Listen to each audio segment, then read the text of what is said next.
Pour certaines prises de vue photographiques, il vaut mieux que le trépied soit parfaitement niveau, ce qui n'est pas toujours le cas. Le petit niveau à bulles intégré dans certaines embases n'est pas très lisible, pas très pratique et assez petit. Certains appareils photo, eux, bénéficient d'un niveau à bulles intégré numérique. On a là aussi toujours la possibilité de rajouter une bulle au-dessus. Moi, je suis parti sur une base d'un petit niveau à bulles autonome que j'ai positionné dessus le trépied. Je vérifiais que ça fonctionnait bien en faisant une petite simulation. Et comme vous pouvez le voir, on voit nettement plus le décalage qu'on retrouve vis-à-vis de la bulle initiale. Je suis parti sur une base des niveaux de géomètre que j'ai trouvé très pratique et très précis. Et je me suis dit, bah, pourquoi pas réaliser la même chose. Donc j'ai acheté une embase Arca suisse carrée pour la positionner dans les deux sens.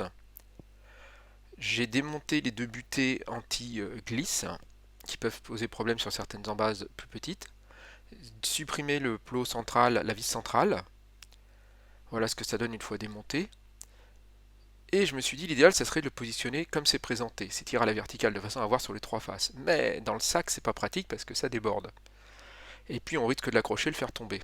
Donc, malheureusement, je me suis revenu sur mes idées, je l'ai mis sur le côté. Bon, c'est déjà pas mal. Donc, les modifications sont très simples, il suffit de retirer les autocollants, ici la garantie de 15 ans, les différents autocollants, d'enlever les deux caoutchoucs de chaque côté du niveau. Et comme vous pouvez le voir, on ne peut rien fixer sur la vis centrale. Un peu de bande double face très fine. On positionne ça sur l'embase Arca Suisse. Voilà, on retire et on va positionner l'embase Arca Suisse sur le niveau de façon à être parfaitement plan. Cela permettra d'éviter de bouger. À la suite de ça, au niveau outillage, il nous faut des forets. Un forêt de 2 mm et un forêt de 4 mm. J'ai utilisé la rainure d'origine pour ne pas bouger.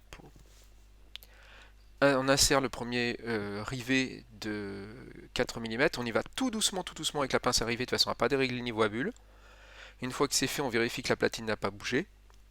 On fait la même chose de l'autre côté. Le résultat, une fois fini, voilà ce que ça donne. Esthétiquement, c'est pratique, c'est pas moche, ça tiendra et ça ne bougera pas. Et maintenant, nous allons passer au test final de vérification pour voir si justement on arrive à parfaitement lire les corrections d'aplomb. Et comme on le voit, c'est extrêmement rapide, extrêmement précis, à des années-lumière de la petite bulle d'origine.